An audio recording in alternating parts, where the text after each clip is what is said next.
ज्ञान स्वभाव सम्यक ज्ञान, स्व पर प्रकाशक स्वभाव। श्री समय सार परमागम में आत्मा को ज्ञान मात्र ही कहा है।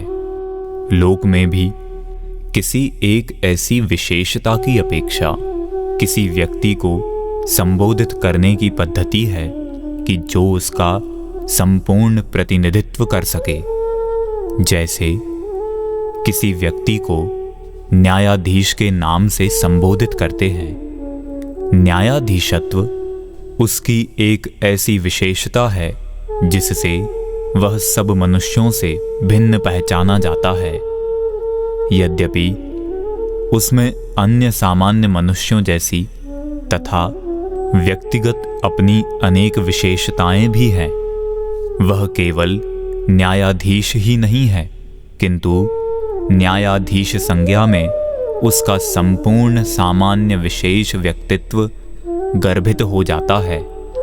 अतः न्यायाधीश शब्द उसका संपूर्ण प्रतिनिधित्व करता है, अर्थात वह व्यक्ति जितना कुछ है वह सब न्यायाधीशत्व में समवेत है। इसी प्रकार ज्ञान आत्मा के अनंत गुण धर्मों के समान यद्यपि आत्मा का एक गुण विशेष ही है, किंतु उसके बिना आत्मा पहचाना ही नहीं जा सकता। ज्ञान का व्यापार प्रगट अनुभव में आता है। अन्य शक्तियों में यह विशेषता नहीं है। अतः उपयोगो लक्षणम की छाया में अनंत पदार्थों के समुदाय इस घुले मिले से विश्व में ज्ञान से ही आत्मा का स्वतंत्र अस्तित्व एवं व्यक्तित्व सिद्ध होता है। न केवल आत्मा वरन जगत के अस्तित्व की सिद्धि भी ज्ञान ही करता है। ज्ञान जगत के निगूढ़तम रहस्यों का उद्घाटन करता है। अतः ज्ञान ही आत्मा का सर्वस्व है और उसके बिना विश्व में आत्मसंज्ञक किसी चेतन तत्व की कल्पना ही व्यर्थ है। ज्ञान के स्वभाव को हृदयंगम कर लेने पर संपूर्ण आत्म स्वभाव की समझ ही सुलभ हो जाती है। अतः मनीषी ऋषि कुंद कुंद ने अपने समय सार परमागम में आत्मा को ज्ञान मात्र ही कहा है। ज्ञान मात्र कहने में आत्मा का मात्र ज्ञान गुण नहीं वरन अनंत गुण धर्मों के समुदाय एक अखंड ज्ञायक आत्मा की ही प्रतीति होती है। ज्ञान की स्मृति मात्र में ही अखंड चेतन तत्व अपनी अनंत विभूतियों के साथ दृष्टि में आता है। ज्ञान के एक क्षण के परिणमन को देखिए, उसमें आत्मा का सर्वस्व ही परिणमित है। अतः आत्मा मानो ज्ञान ही है, अन्य कुछ नहीं। इस प्रकार गुण गुणी की अभेद दृष्टि में ज्ञान आत्मा ही है। यह ज्ञान आत्मा का त्रैकालिक स्वभाव है। जो स्वभाव त्रैकालिक होता है उसका वस्तु से कभी व्यय नहीं होता और वस्तु की भांति वह सदा पूर्ण अखंड और शुद्ध होता है। वस्तु उस स्वभाव की ही बनी होती है, अतः वह कभी उससे पृथक नहीं किया जा सकता। जैसे उष्णता अग्नि का स्वभाव है, उष्णता अग्नि का सर्वस्व ही है। ज्ञान का स्वभाव जानना अर्थात वस्तु का सर्वांग प्रतिभासन करना है, क्योंकि स्वभाव असहाय अकृत्रिम एवं निरपेक्ष होता है। अतः ज्ञान भी जगत से पूर्ण निरपेक्ष एवं असहाय रहकर अपना अनादि अनंत जानने का व्यापार करता रहता है। अपने जानने के कार्य के संपादन हेतु ज्ञान को जगत से कुछ भी आदान प्रदान नहीं करना पड़ता। दर्पण के समान ज्ञान की वस्तु को जानने की रीति यह है कि वह सदा एक रूप अखंड स्वरूप को सुरक्षित रखकर ज्ञेयाकार अर्थात ज्ञेय जैसे आकार परिणत होता रहता है। ज्ञेयाकार अर्थात ज्ञानाकार परिणति ज्ञान का विशेष भाव है और उस ज्ञेयाकार परिणति में ज्ञानत्व का अन्वय उसका सामान्य भाव है। जैसे दर्पण अपने स्वच्छ स्वभाव से वस्तुओं को अपने में प्रतिबिंबित करता है। दर्पण में वस्तुओं के अनेक आकार प्रकार बनते बिगड़ते रहते हैं, किंतु दर्पण प्रत्येक परिवर्तन में अक्षुण्ण रहता है। वस्तुओं के अनेक आकार प्रकार के संगठन एवं विघटन में दर्पण की एक रूपता अप्रभावित रहती है। साथ ही उन आकार प्रकारों से दर्पण की स्वच्छता को आंच नहीं आती। जैसे दर्पण में अग्नि प्रतिबिंबित होती है, किंतु दर्पण में अग्नि के प्रतिबिंब से न तो दर्पण टूटता ही है और न गर्म ही होता है, क्योंकि दर्पण में जो अग्नि दिखाई देती है वह साक्षात अग्नि नहीं, वरन वह तो दर्पण की अपनी अग्नि है। वह दर्पण की अपनी पर्याय है, अतः वस्तुतः वह दर्पण ही है। दर्पण में प्रतिबिंबित अग्नि की रचना के नियामक उपादान दर्पण के अपने स्वतंत्र हैं। अपनी अग्नि की रचना में दर्पण ने बाह्य अग्नि से कुछ भी सहयोग नहीं लिया है। यह अग्नि दर्पण की अपनी स्वतंत्र सृष्टि एवं संपत्ति है। दर्पण की अग्नि का आकार बाह्य अग्नि तुल्य होते हुए भी बाह्य अग्नि इसमें रंच मात्र भी कारण नहीं है, तथा बाह्य अग्नि जल रही है, इसलिए दर्पण में अग्नि प्रतिबिंबित हो रही है, यह भी नितांत असत्य है। यदि ऐसा स्वीकार कर लिया जाए तो वस्तुओं को प्रतिबिंबित करना दर्पण का स्वभाव नहीं रह जाएगा। दर्पण का स्वभाव अग्नि सापेक्ष होकर स्वभाव संज्ञा को खो देगा। वस्तुतः दर्पण के स्वच्छ स्वभाव में यदि अग्न्याकार परिणमन की शक्ति और योग्यता न हो तो सारा विश्व मिलकर भी उसे अग्न्याकार नहीं कर सकता, और यदि स्वयं दर्पण में अग्न्याकार होने की शक्ति एवं योग्यता है तो फिर उसे अग्नि की क्या अपेक्षा है। जो शक्ति शून्य है उसे शक्ति नहीं दी जा सकती, और जो शक्तिमय है उसे अपनी शक्ति के प्रयोग में किसी दूसरे की अपेक्षा नहीं होती। जगत की कोई भी वस्तु पर सापेक्ष रहकर अपना अस्तित्व नहीं रख सकती। यदि दर्पण में प्रतिबिंबित अग्नि का कारण बाह्य अग्नि है तो पाषाण में भी अग्नि प्रतिबिंबित होनी चाहिए, किंतु ऐसा नहीं होता। अतः अपनी अग्नि की रचना की संपूर्ण सामग्री दर्पण के अपने अक्षय कोश में ही पड़ी है। उसे किसी से कुछ उधार नहीं लेना पड़ता। इस चर्चा में ऐसा तर्क भी प्रस्तुत किया जाता है कि यदि बाह्य अग्नि दर्पणाग्नि का कारण नहीं है और दर्पण में उस समय अग्न्याकार परिणमन की स्वतंत्र योग्यता है, तो फिर जब अग्नि न हो तब भी दर्पण का अग्न्याकार परिणाम होना चाहिए, अथवा अग्नि की समक्षता में भी दर्पण में अग्नि प्रतिभासित न होकर कुछ अन्य प्रतिभासन होना चाहिए। विचित्र तर्क है यह, जो दर्पण के स्वभाव की स्वतंत्रता पर एक सीधा प्रहार है। यदि दर्पण के समक्ष अग्नि हो और वह वैसी की वैसी दर्पण में प्रतिबिंबित न हो, तो फिर हम दर्पण किस वस्तु को कहेंगे। वस्तु जैसी हो वैसी ही प्रतिबिंबित करे, उसे ही तो दर्पण कहते हैं।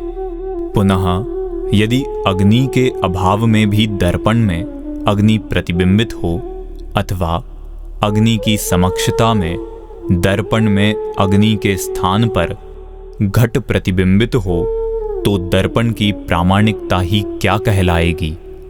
अतः अग्नि का भी होना और दर्पण में भी सांगोपांग वही प्रतिबिंबित होना, यही वस्तु स्थिति है और यही वस्तु का स्वभावगत अनादि निधन नियम भी है। इसमें पारस्परिक कारण कार्य भाव से उत्पन्न किसी परतंत्रता अथवा सापेक्षता के लिए रंच भी अवकाश नहीं है।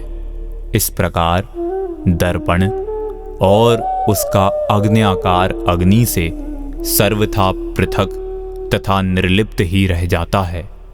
दर्पण के समान ज्ञान भी ज्ञेय से अत्यंत निरपेक्ष रहकर अपने ज्ञेयाकार अर्थात ज्ञानाकार का उत्पाद व्यय करता है।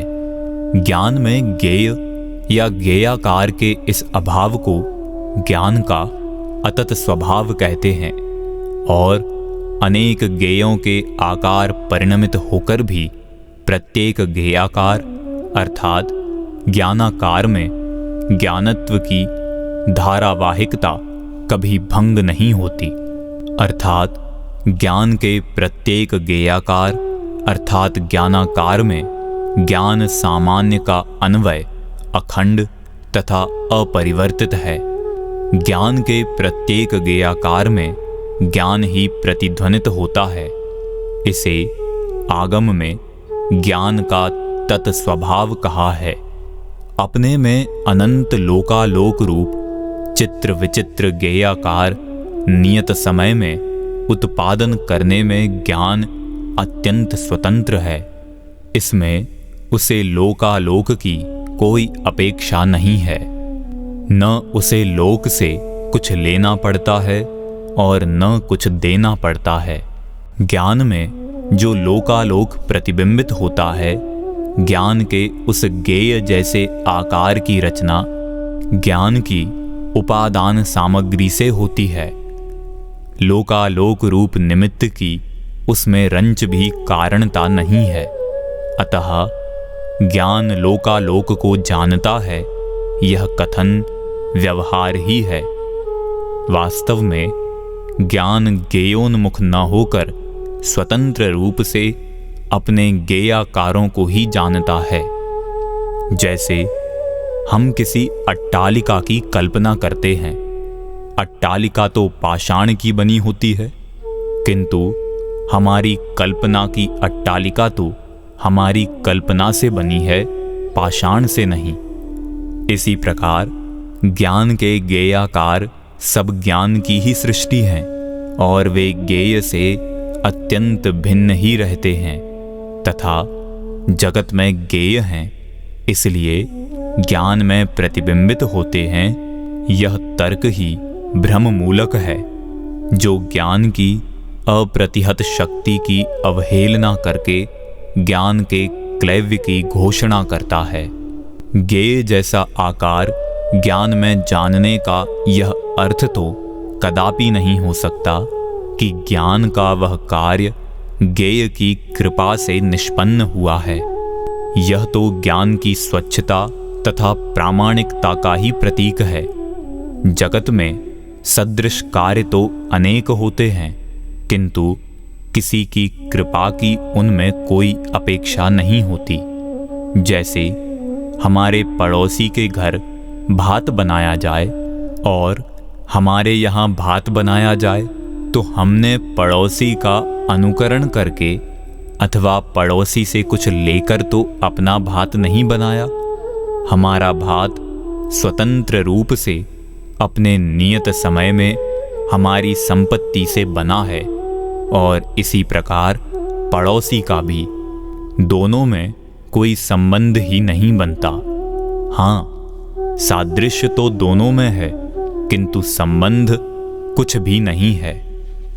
इसी प्रकार ज्ञान में कोई ज्ञेय अथवा घट प्रतिबिंबित होता है, तो ज्ञान का घटाकार तो ज्ञान की अपनी शक्ति से अपने नियत समय में उत्पन्न हुआ है।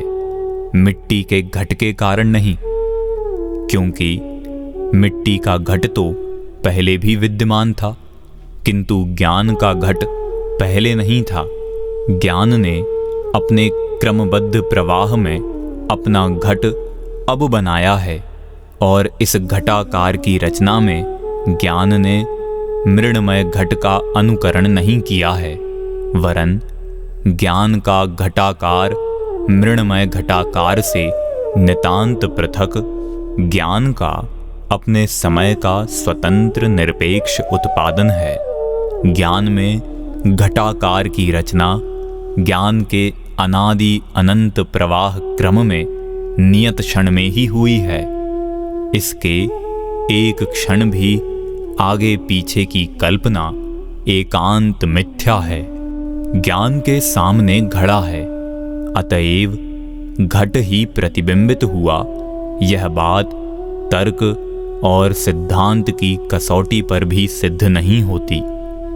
यदि उसे सिद्धांततः स्वीकार कर लिया तो लोकालोक तो सदा ही विद्यमान है, केवल ज्ञान क्यों नहीं होता? पुनः यदि पदार्थ ज्ञान का कारण हो तो फिर सीप के दर्शन से चांदी की भ्रांति क्यों हो जाती है?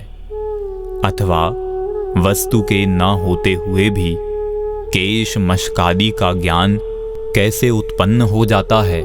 तथा भूत और भावी पर्याय तो वर्तमान में विद्यमान नहीं है, उनका ज्ञान कैसे हो जाता है? अतः ज्ञेय से ज्ञान की सर्वांगीण निरपेक्षता निर्विवाद है। इस लोक में ज्ञान का ऐसा अद्भुत स्वभाव है, और इस निरपेक्ष, निर्लिप्त, निरावरण ज्ञान स्वभाव की प्रतीति एवं अनुभूति भव विनाशिनी है। ज्ञानी जानता है कि जिस समय जो ज्ञेय मेरे ज्ञान में प्रतिबिंबित दीख पड़ता है, वह सब ज्ञान का ही आकार है, वह सब मैं ही हूँ, और वह प्रतिबिंब मेरा ही स्वभाव है। ज्ञान का वह आकार ज्ञेय से नितांत रीता है, उसमें ज्ञेय का एक अविभाग प्रतिच्छेद भी प्रविष्ट नहीं है, और वह आकार मेरे ज्ञान के नियत स्वकाल में मेरे ज्ञान से ही उत्पन्न हुआ है, और वही उत्पन्न होने योग्य भी है। अन्य परिणाम को उस समय मेरे ज्ञान के प्रवाह में उत्पन्न होने का अवकाश एवं अधिकार नहीं है। इसमें यह क्यों आया और अन्य क्यों नहीं, यह प्रश्न ही नहीं रहता। ज्ञान में प्रतिबिंबित ज्ञेयाकार के संबंध में जिसको क्यों यह विषम भाव उत्पन्न होता है, वह वस्तुतः ज्ञान के ज्ञेयाकार ज्ञान स्वभाव और आत्मा का ही अभाव चाहता है। ज्ञान स्वभाव की यह प्रतीति निर्भयता एवं निशंकता को जन्म देती है। ज्ञानी इस प्रतीति में सदा ही निश्चिंत है कि मेरी ज्ञान परिधि में जगत का प्रवेश ही निषिद्ध है। अतः अनेकाकार होकर भी ज्ञान निर्मल ही रहता है, और वे अनेकाकार भी ज्ञान ही के विशेष होने के कारण ज्ञान ही हैं। ज्ञान के ये विशेष किसी व्यवस्था की वस्तु नहीं, किंतु सहज ही अपने नियत समय में ज्ञान सामान्य में से उत्पन्न होते रहते हैं। अतः ज्ञानी इन विशेषों का भी तिरोभाव करके त्रैकालिक ज्ञान सामान्य पर ही अपनी दृष्टि केंद्रित करता है, और निरंतर शुद्ध ज्ञान अर्थात शुद्धात्मा ही उसकी अनुभूति में अवतीर्ण होता है। इसके विपरीत अज्ञानी सदा ही ज्ञेयाकारों के ज्ञान में प्रवेश की भ्रांति से उद्वेलित रहता है। उसे ऐसा लगता है कि ये इंद्रियों के विषय मेरे भीतर ही चले आ रहे हैं। वस्तुतः तो इंद्रिय विषय ज्ञान में प्रतिबिंबित मात्र होते हैं। ज्ञान के प्रतिबिंब को अज्ञानी साक्षात ज्ञेय ही समझता है, अतः उसे सदा ज्ञेय मिश्र ज्ञान की अशुद्ध अनुभूति ही होती है।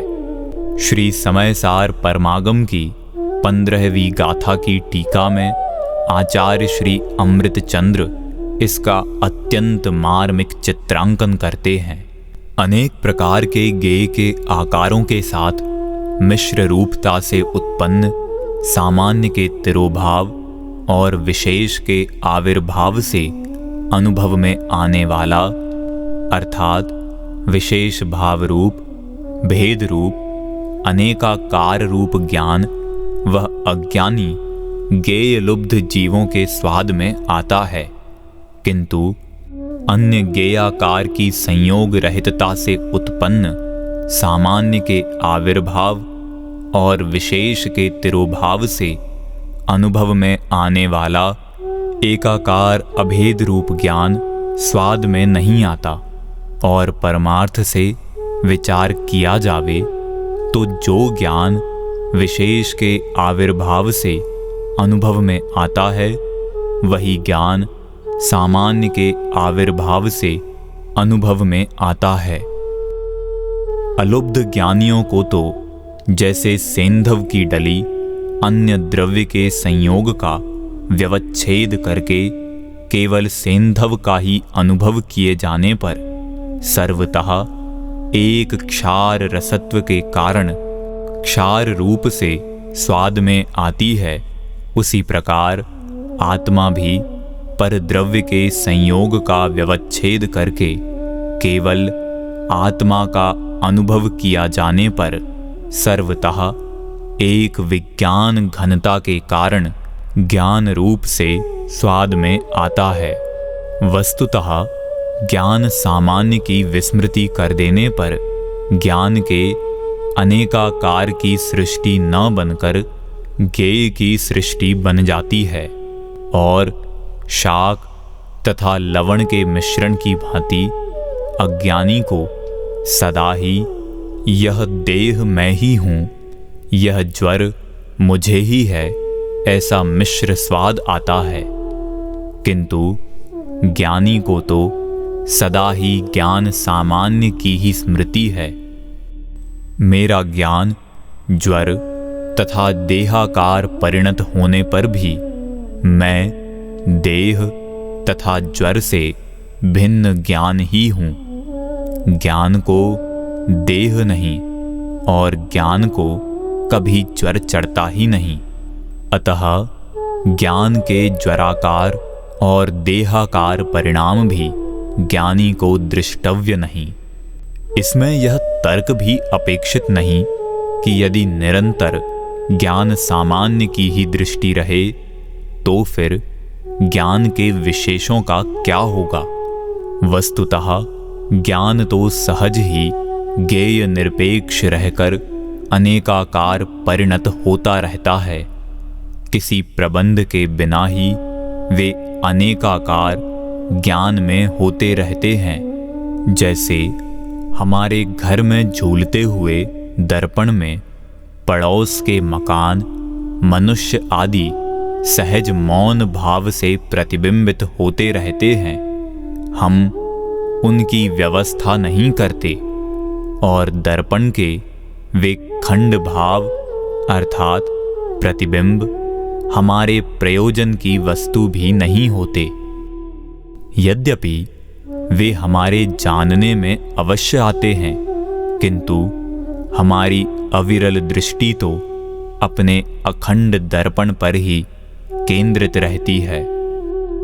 यदि हमारी दृष्टि उन खंड भावों और प्रतिबिंबों पर केंद्रित हो जाए और हम दर्पण की अखंडता को विस्मृत कर दें, तो हमें लगेगा कि हमारे दर्पण में तो कोई मनुष्य अथवा मकान प्रविष्ट हो गया, अतः हम विह्वल हो उठेंगे। किंतु इन अनेकाकारों में भी दर्पण तो ज्यों का त्यों विद्यमान है। यह दृष्टि और प्रतीति निराकुलता को जन्म देती है। अज्ञानी मानता है मुझे धन मिला, किंतु वस्तुतः अज्ञानी के ज्ञान को भी धन का एक आकार मात्र मिला है, धन तो मिला नहीं है। अज्ञानी धन मिलने की कल्पना से ही हर्षित होता रहता है। इसी प्रकार अग्नि के संयोग में अज्ञानी मानता है मैं जल रहा हूं, किंतु वस्तुतः अग्नि ज्वाला ज्ञान में प्रतिबिंबित मात्र हो रही है, ज्ञान तो जल नहीं रहा है। यदि अग्नि के जलने से ज्ञान जलने लगे तो अग्नि की उष्णता को कौन जानेगा, किंतु अज्ञानी मैं जल रहा हूं इस कल्पना से ही विवहल हो उठता है। वस्तुतः ज्ञान को ज्ञेय से कुछ भी तो नहीं मिलता है, वह तो अपने उन ज्ञेयाकारों में भी उतना का उतना ही रहता है। हमारे दर्पण में प्रतिबिंबित किसी अट्टालिका से हम अपने को लाभान्वित तो नहीं मानते, और उस अट्टालिका के दर्पण से ओझल हो जाने पर शोकान्वित भी कहाँ होते हैं। इस परिस्थिति में हर्ष या शोक तो किसी बालक का ही कार्य हो सकता है, किंतु यह दृष्टि तो हमें निरंतर ही वर्तती है। हमारे घर में स्वच्छ दर्पण झूल रहा है और हम यह भी जानते हैं कि उस दर्पण में जगत के अनेक पदार्थ भी प्रतिबिंबित होते हैं, किंतु हमारे दर्पण में क्या क्या प्रतिबिंबित होता है यह हमारी दृष्टि का विषय नहीं होता, वरन उन प्रतिबिंबों के प्रति सदा हमारा उदासीन भाव ही प्रवर्तित होता है। जो भी प्रतिबिंबित होता हो वह दर्पण का स्वभाव ही है। दर्पण के स्वच्छ स्वभाव का विश्वास हमें यह विकल्प ही नहीं उत्पन्न होने देता कि उसमें क्या क्या प्रतिबिंबित होता है, क्योंकि वह हमारे विकल्प अथवा व्यवस्था का विषय न होकर दर्पण का अकृत्रिम स्वभाव ही है। उसमें जो भी प्रतिबिंबित होता है सब व्यवस्थित ही है, व्यवस्था योग्य नहीं, तथा वे प्रतिबिंब ममता करने योग्य भी नहीं, क्योंकि उन प्रतिबिंबों की ममता क्लेश कारिणी है। दर्पण में उन प्रतिबिंबों के आगमन पर ज्यों ही हम हर्षित होंगे, दर्पण से उनका विलय हमें शोक सागर में निमग्न कर देगा। अतः दर्पण विशेष की दृष्टि से उत्पन्न कल्पित हर्ष शोक का अंत दर्पण सामान्य की दृष्टि से ही संभव है, अन्य कोई पथ नहीं है। इसी प्रकार ज्ञान में प्रतिबिंबित अनेक ज्ञेयाकार रूप ज्ञान के विशेषों में यद्यपि ज्ञान सामान्य की ही व्याप्ति है, ज्ञेय की व्याप्ति नहीं, किंतु ज्ञान के वे विशेष वास्तव में आत्मा के लिए जानने मात्र के अतिरिक्त अन्य कुछ भी प्रयोजन की वस्तु नहीं है। ज्ञान में वे स्वतः ही सहज भाव से निर्मित होते रहते हैं। यथा ज्ञान में जो घट परिणत हुआ वह घटाकार स्वयं ज्ञान ही है, किंतु आत्मा उस घटाकार ज्ञान का क्या करे। अतः निरंतर मैं तो ज्ञान ही हूँ, घट नहीं, यह सामान्य की दृष्टि एवं अनुभूति ही शांति प्रदायनी है। ज्ञान स्वभाव की प्रतीति अनंत प्रश्नों, अगणित घटना चक्रों तथा असंख्य परिस्थितियों का एकमात्र समाधान है। उस दृष्टि में शुद्ध अखंड एक रूप ज्ञान के अतिरिक्त आत्मा में कुछ भासित ही नहीं होता। मैं तो ज्ञान का ध्रुव तारा हूँ। इससे आत्मा के साथ देह, कर्म और राग का संबंध भी कहाँ रहा। राग तो आत्मा और कर्म की संयोगी दृष्टि में भासित होता है। जैसे जल को कीच के साथ देखने पर मलिनता अनुभव में आती है, किंतु शुद्ध जल स्वभाव के समीप जाकर देखें तो जल में कीच कहाँ है। जल तो कीच के साथ भी जल ही है। इस प्रकार कर्म और आत्मा की संयोगी दृष्टि में आत्मा में राग द्वेष, पुण्य पाप दृष्टिगत होते हैं, किंतु शुद्ध ज्ञान स्वभाव की समीपता में ज्ञान में न राग है, न द्वेष है, न पुण्य है, न पाप है, न देह है और न मन वाणी है। कर्म और देह के विविध अप्रत्याशित परिणाम ज्ञान का स्पर्श भी नहीं कर पाते। प्रलय काल के भयंकर प्लावन के बीच ज्ञान तो अनुभव करता है कि मेरे ज्ञान में प्रलय नहीं हुआ है। मैं तो प्रलय का भी ज्ञाता ही हूँ। प्रलय के द्रव्य ज्ञान में प्रतिबिंबित होते हैं, किंतु ज्ञान प्रलयाकार होने पर भी ज्ञान में प्रलय का प्रवेश नहीं होता। जैसे सागर को समर्पित पुष्पहार अथवा प्रहार सागर के वक्ष में चित्रित मात्र ही रह जाते हैं और सागर रोष अथवा तोष की विषम अनुभूतियों से शून्य एक रूप ही रहता है। इसी प्रकार विश्व का सर्वस्व ज्ञान में प्रतिबिंबित होने पर भी ज्ञानी उन संपूर्ण विशेषों का तिरोभाव करके मैं त्रिकाली ज्ञान ही हूँ, विश्व नहीं, इस शुद्ध ज्ञान का ही चिरंतन सचेतन करता है। जगत की भयंकर प्रतिकूलताओं और सप्तम नरक की यातनाओं में भी ज्ञानी को शुद्ध ज्ञान का यह संचेतन अबाधित रहता है। जब ज्ञान को देह नहीं, तब प्रतिकूलता का अस्तित्व ज्ञानी की दुनिया में ही कहाँ रहा। प्रतिकूलता और नरक की यातना का ज्ञान में प्रवेश ही नहीं है, तब प्रतिकूलता और यातना ज्ञान को कैसी। इस प्रकार ज्ञान के वज्र कपाटों का भेदन करके कोई ज्ञान स्वभाव में प्रविष्ट ही नहीं हो पाता। अतः ज्ञान त्रिकाल शुद्ध एक रूप ही रहता है। इसी ज्ञान के शुद्ध एकत्व में प्रतिष्ठित होकर ज्ञानी शुद्ध अनुभूति के बल से निरंतर कर्मों का क्षय करता हुआ मुक्ति के पावन पथ पर बढ़ता चलता है और अंत में मुक्ति उसका वर्ण कर लेती है। वस्तुतः ज्ञानी को मुक्ति की भी चाह नहीं है। ज्ञान तो त्रिकाल मुक्त ही है। उसे नई मुक्ति अथवा सिद्ध दशा की भी अपेक्षा नहीं है।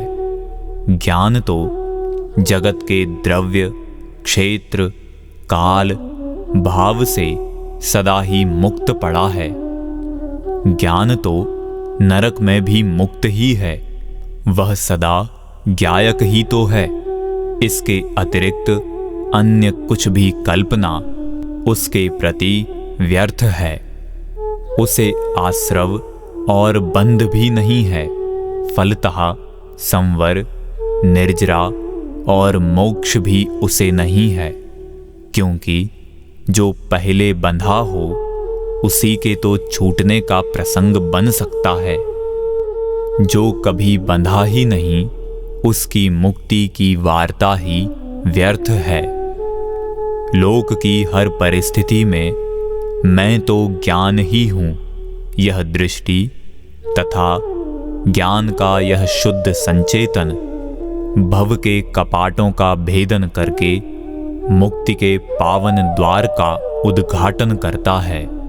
यही दृष्टि लोक मांगल्य की अधिष्ठात्री है, जिसमें पर्याय दृष्टि के संपूर्ण क्लेश का अंत हो जाता है। विषमतम परिस्थिति में भी आनंद के मुक्ता बिखेर कर भव प्रसूत चिर दरिद्रता का अंत करके शांति का कोश खोल देने वाली शुद्ध ज्ञान की यह प्रतीति एवं अनुभूति चिर जयवंत वर्ते, चिर जयवंत वर्ते।